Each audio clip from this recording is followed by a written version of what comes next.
Bom dia, hoje eu e minha equipe vamos apresentar os capítulos 17 a 38 do livro Memórias Póstumas de Brás Cubas, de Machado de Assis. E recapitulando um pouquinho do capítulo 16, a gente percebe que é um capítulo mais analítico, introspectivo, onde o Brás, como um narrador já falecido, ele começa a refletir sobre a sua vida amorosa, onde ele se considera que só se envolve com mulheres erradas e que não tem relacionamentos saudáveis. Então ele traz como objetivo achar uma mulher que o ame de verdade. O capítulo 17 inicia com a relação de Brás e Marcela atingindo o patamar de gastos exorbitantes. A metáfora do trapézio ilustra a instabilidade e o risco financeiro da relação. Diante dos desfalques no banco do pai, o pai de Brás decide enviá-lo para Coimbra, Portugal, na tentativa de endireitar o filho. Brás, impulsivo, cogita levar Marcela consigo e apresenta com uma joia para tentar convencê-la, demonstrando sua imaturidade e superficialidade de seus sentimentos. O capítulo 18 mostra Brás observando o movimento em um corredor enquanto mergulha em reflexões existenciais. A brevidade da vida e a futilidade de muitas ambições humanas são temas centrais. A visão do corredor simboliza a passagem do tempo e constante movimentação da sociedade, da qual Brás se sente um observador distante e crítico. O capítulo 19 mostra a viagem para Portugal e é descrita com tédio e pouca empolgação. Brás não demonstra grande interesse nos estudos ou em novas experiências, revelando a sua falta de propósito e em sua natureza essencialmente passiva. No capítulo 20, mostra a passagem de Brás pela Universidade em Coimbra, e é marcada pela falta de dedicação aos estudos. Ele prioriza a vida social, os prazeres e a superficialidade das relações. A obtenção do diploma de bacharel ocorre sem grande esforço intelectual, ironizando o valor meramente formal de títulos acadêmicos na sociedade burguesa. Machado critica a falta de interesse genuíno pelo saber e a busca por status sem conteúdo. O capítulo 21 apresenta um episódio envolvendo um almocreve que ajuda Brás em um momento de dificuldade. Inicialmente, Brás sente-se grato e decide recompensar o homem generosamente. No entanto, ao observar a pobreza do almocreve, seu remorso se instala, pois percebe que uma quantia menor teria causado a mesma alegria. Essa passagem é uma crítica ácida à sociedade desigual e à forma como a elite lida com a miséria, muitas vezes com condescendência e sem real empatia. A esmola dada com remorso expõe a consciência culpada, pois mais inerte da classe dominante. Agora eu vou falar o capítulo 22. Brás Cubas, após anos de uma vida boêmia e de viagens pela Europa, ele é surpreendido pelas cartas de seu pai, que eles falam para ele voltar para Rio de Janeiro por causa da saúde da sua mãe que está muito ruim. Essa mudança muito súbita de cenário, ele acabou de uma Europa romântica vindo para o Brasil, ele já pronuncia o tom de ironia e de desapego que marcará as memórias de Brás. O capítulo ele destaca o contraste entre a vida de Brás que ele levava na Europa e o mergulho que ele tem no mundo de artes e paixões aqui no Brasil. A menção a Veneza, com os doges e gôndolas, serve para ilustrar a capacidade de Brás de viver em um mundo de ilusões, algo que o acompanhará ao longo de sua vida. No capítulo 23, a morte da mãe de Brás ele é descrita como um realismo sombrio, que foge dos padrões românticos da época. O Machado de Assis ele não poupa detalhes da agonia do personagem, mostrando a crueldade da doença que a mãe de Brás tem e a fragilidade da vida. Esse capítulo ele marca um momento da profunda reflexão de Brás, que se confronta com a finitude da existência humana e a dor da perda. A experiência da morte da mãe o leva a questionar os valores e as convenções sociais. A reação de Brás, que não chora, mas fica estupefado, revela a sua dificuldade em lidar com as emoções e a sua tendência a observar a vida com um certo distanciamento. Agora, no capítulo 24, o Brás Cubas ele faz uma confissão sincera de sua mediocridade e a superficialidade. Ele admite que sempre preferiu a aparência à essência, a frase feita à reflexão profunda.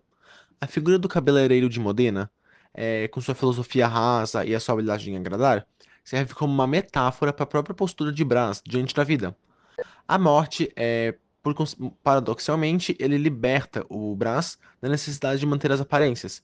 Ele pode, enfim, revelar suas falhas, fraquezas, medos, etc., sem aquele medo do julgamento social que a nós mesmos temos. Sobre o capítulo 25, ele fala que o isolamento de Brás na Tijuca é um momento de introspecção e melancolia. Ele se entrega à volúpia do aborrecimento, uma sensação paradoxal que mistura prazer e tristeza. A natureza exuberante da Tijuca contrasta com o estado de espírito de Brás, que se sente alheio ao mundo e mergulhado em suas próprias reflexões. A reaparição da dona Eusébia e Virgília, personagens do passado de Brás, prenuncia o retorno do protagonista à vida social e aos jogos de poder e sedução. O capítulo 26, ele fala alguns pontos importantes, como por exemplo a visita do pai de Brás Cubas, que marca um ponto de virada na narrativa. As propostas de casamento e carreira política representam a tentativa de reintegrar Brás à ordem social e aos valores da época.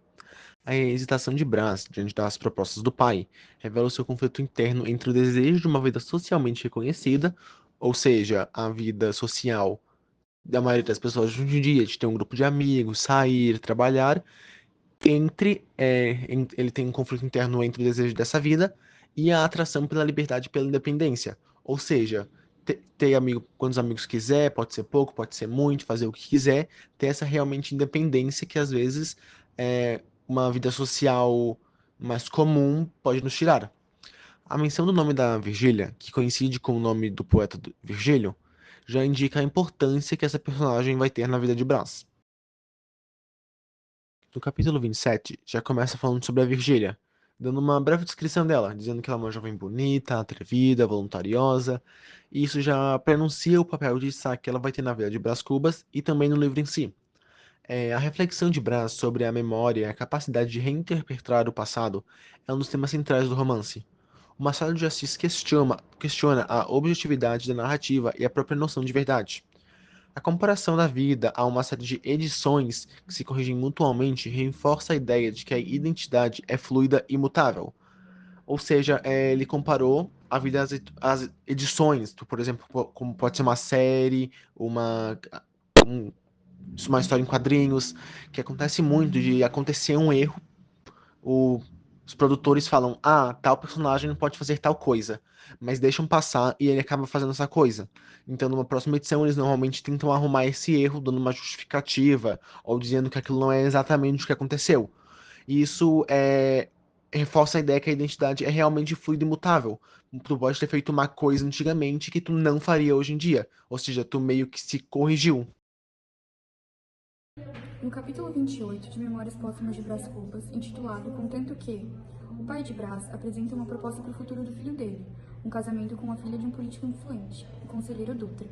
A proposta é bem vantajosa, pois além do casamento, Brás teria a oportunidade de ingressar na carreira política, que é um desejo do pai. No entanto, Brás impõe uma condição, não ser obrigado a aceitar ambas as propostas simultaneamente. Ele também deseja ter a liberdade de escolher entre a vida de casado e a vida pública. O capítulo revela a ambição do pai de Brás Cubas em projetar o filho na sociedade e a relutância de Brás em se comprometer com um futuro que não lhe permite escolhas. Capítulo 29. A visita.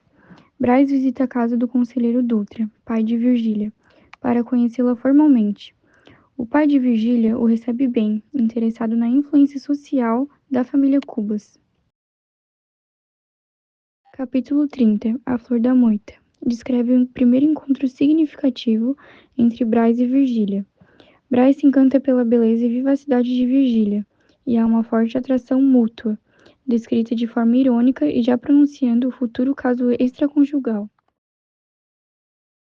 Capítulo 31. A Borboleta Preta.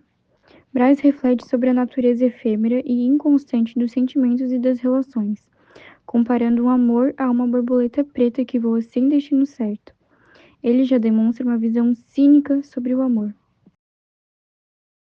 A partir do meu capítulo 32, fala que o Brás Cubas já queria ir embora daquela casa. Só que a dona Eusébia, ela convida ele para jantar na casa dela. Ele de início recusa porque ele não queria ficar lá, mas ele acaba aceitando. E durante o jantar, ele conhece a filha da dona Eusébia, que é a Eugênia. E do decorrer do bate-papo e tal, ele acaba descobrindo que ela é coxa de nascença, ela é manca. A deficiência da Eugênia leva Brás Cubas a questionar e refletir sobre as suas convicções da natureza da beleza e suas imperfeições. E também o capítulo revela sobre a complexidade que é o Brás Cubas. O personagem do Brás Cubas é muito complexo e que oscila bastante sobre admiração e preconceito, e expondo suas contradições e suas fragilidades, tornando o personagem muito mais complexo.